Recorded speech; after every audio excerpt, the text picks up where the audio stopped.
জুমার নামাজের পরে যে 7 বার সূরা ইখলাস, 7 বার সূরা ফালাক, 7 বার সূরা নাস পড়বে।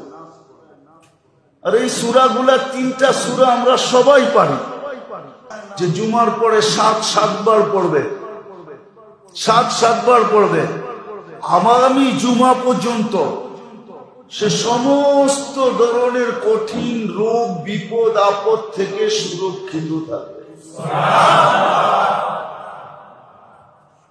সুরক্ষিত থাকবে।